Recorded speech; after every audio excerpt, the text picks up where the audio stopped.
एक समय की बात है। एक राज्य के राजा ने गौतम बुद्ध को कुछ दिनों के लिए अपने राज्य में आने का निमंत्रण दिया। उस राजा के निमंत्रण को बुद्ध ने स्वीकार किया और वो अपने कुछ शिष्यों के साथ उस राज्य में चले गए। बुद्ध से मिलकर उस राजा ने उनसे प्रार्थना करी कि वो कुछ दिन वहां रुककर उसके राज्य के लोगों की समस्याओं का समाधान करें और साथ ही उन्हें धार्मिक मार्ग पर चलने की शिक्षा दें।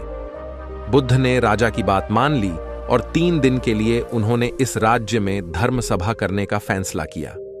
गौतम बुद्ध की आने की खबर पूरे राज्य में फैल गई और धर्म सभा के पहले ही दिन बहुत से लोग आए। उसी राज्य के चौराहे में एक भिखारी बैठा रहता था।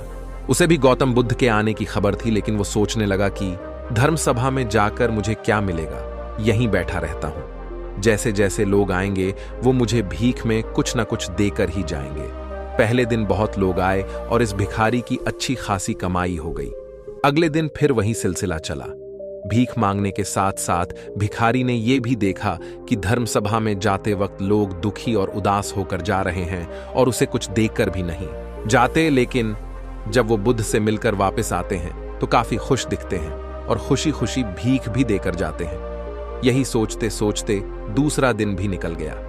तीसरे दिन बहुत कम लोग आए तो भिखारी परेशान हो गया। उसकी कमाई नहीं हुई। उसने सोचा कि बुद्ध सबकी समस्याओं का उपाय दे ही रहे, तो क्यों ना मैं भी उनके पास जाऊं और अपनी इस निर्धनता को दूर करने का उपाय पूछूं। ऐसा सोचकर वो भी धर्म सभा में चला गया, लेकिन वहां लंबी लाइन लगी थी। बड़ी मुश्किल से उसका नंबर आया।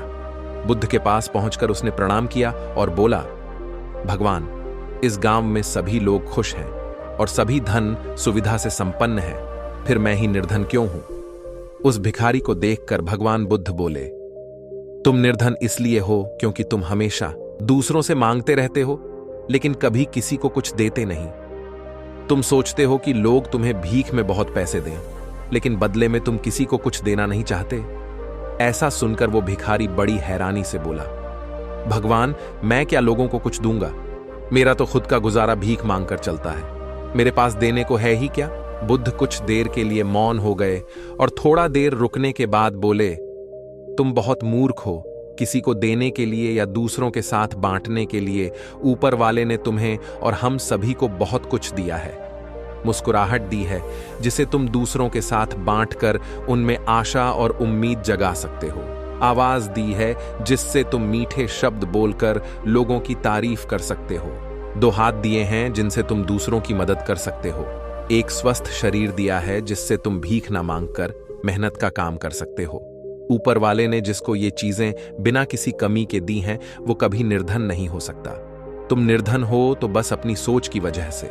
जैसे जैसे तुम इस सोच से बाहर निकलोगे, तुम खुद को दूसरों जितना ही अमीर समझने लगोगे और तुम्हारा जीवन भी सुधर जाएगा। दूसरों की खुशी देखकर उनसे अपनी तुलना मत करो। ऊपर वाले ने हर किसी को धनी बनाया है, बस जरूरत है तो अपनी सोच को सुधारने की। भगवान बुद्ध की बातें सुनकर उस व्यक्ति को अपने जीवन का मूल्य समझ आ गया और वो उनके दिए हुए उपदेश के अनुसार अपना जीवन जीने लगा।